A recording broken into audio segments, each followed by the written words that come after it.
What's going on, everyone? Welcome back to Big Apple Baseball Banter here with Elias. So, today I want to discuss what the Mets should do through the rest of the offseason after not landing George Springer. So, not only are we going to talk about what we need to do in center field, which I still think is a need, we're going to talk about the whole team. So, right now, your starting lineup's looking like this, and it's going by position, not by order in the batting lineup.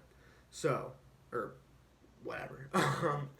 McCann behind the plate, Alonso or Dom Smith at first base or DH, alternate there. Jeff McNeil at second base. Obviously, he can move around too, but his primary position is going to be second base. Francisco Lindor at shortstop. Still crazy to think that. I love it. JD Davis at third. Brandon Nimmo in left. Yes, he's playing left field. I did not want him in center field, and I'm about to explain why. And then Michael Conforto in right. Big hole right there in center field. So you have a few options in my mind. So the first option is Brandon Nimmo. No. He had -4 outs above average last year in center field. No, thank you. Now take a look at a guy like I know he's a great hitter, but center field's one of the positions in baseball that it's extremely important having quality defense there. So the guy I want, Jackie Bradley Jr. Now I haven't always been a huge fan of this guy. I feel like Red Sox fans have really overrated him in the past. But man, last year he hit real well. I'm looking at some stats right here. 118 OPS plus. That's 18 points above league average. 814 OPS. For guys like me who aren't advanced stats guys.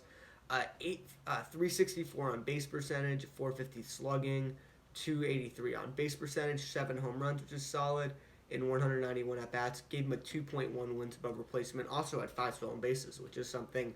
Now that we have Lindor, we kind of have more stolen base guys, but we definitely could always use a little more speed on the bases. So, Jackie Bradley, he's a center fielder. He's won a Gold Glove. He's been an All-Star before.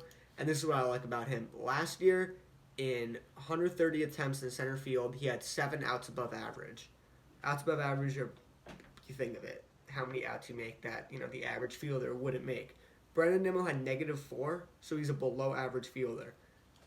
Jackie Bradley had 7. He's an elite center fielder defensively. And even watching the eye test, he's phenomenal. Absolute bazooka for an arm. And even some of his, percentiles, which, StatCast wise, which I don't really get too much into. But this percentile right here, outs above average, is in the 99th percentile. Outfield jump, 78th percentile. That's elite defensive numbers. And this team that has very good starting pitching, but not as good as it used to be. The team that's kind of built on starting pitching. You need good defense, and especially you have weak defense at third base. Obviously, elite defense at short, but your outfield defense is just pretty much average. Conforto and Nim they're not elite, but they're not awful. I say they're pretty solid defensively in the outfield, in left field, right field. So, Jackie Bradley Jr. There's some other options though. Whit Merrifield, you have to trade for him. It's going to take a lot because his contract is so good, and he's kind of still in his prime. Let's take a look at his defensive numbers. Everyone knows how well he can hit, especially with a awful team like the Royals when you get little to no lineup protection. So Whit Merrifield last year, he had only 45 attempts in center field. He had 1 out above average. So he's an above average center fielder. He's kind of been learning the position. He's more of a second baseman. Now he's kind of been, a center fielder. Another name I see getting moved around, Enrique Hernandez, Kike Hernandez, whatever you want to call him. Now him, I don't know if he's a true center fielder. I think of him more as a second baseman, but according to Baseball Savant right here in 2020 in center field, he had 0 outs above average because he only had 4 attempts. So I'll make another one of those FMK videos probably too, going through some center fielders. Some other names, Kevin Pillar. I'd love to bring back Jake Marisnick as a backup guy. I don't want him starting. He hit really well against left-handed pitching last year, so maybe platoon him and Bradley. Bradley's a left-handed bat. Marisnick's right-handed bat. Maybe platoon those guys. You're probably going to usually see more right-handed pitching, especially in our division, so Bradley would get the bulk of playing time. They're both very good defenders, so I'd be into that. So, moving on to the bullpen. Now that we don't have, or going on to some other stuff. Now that we don't have George Springer, you got to keep your own guys. Extend Lindor, extend Conforto, extend Syndergaard. Now, Conforto, Lindor, I would get it done before the season. Syndergaard, if he comes back healthy and pitches well, I would extend him.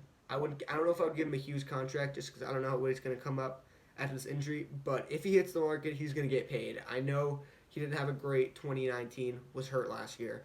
He's better than Zach Wheeler, and his stuff's better. His potential's better than Zach Wheeler. Zach Wheeler got the bag. Syndergaard's going to get paid a ton.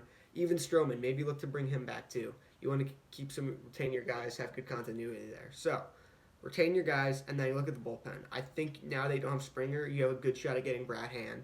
Brad Hand, we need another lefty. I would bring him and Justin Wilson back.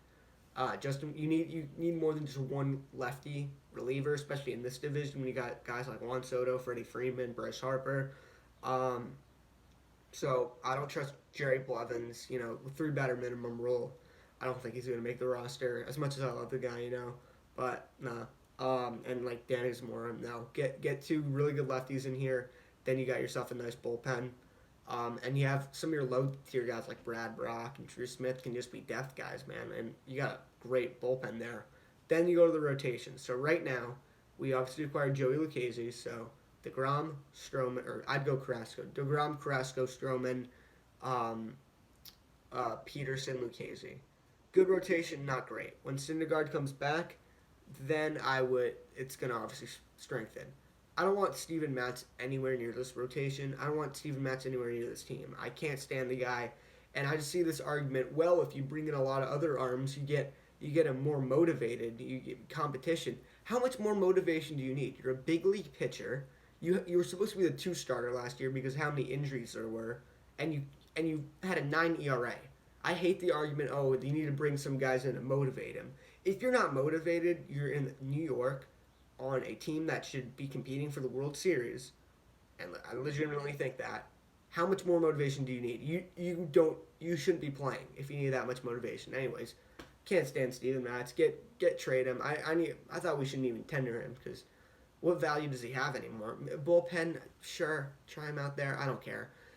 Get me Taijuan Walker or James Paxton. Those are two guys I want. Paxton's a little iffy just because he's got some injuries, but when he's on, he's a great pitcher. Taijuan Walker is still pretty young, and pitched really well last year. So I'd bring him in on like a 3-year contract. If you want to get crazy, go sign Trevor Bauer to a 1-year contract, and then if he balls out again, then re-sign him.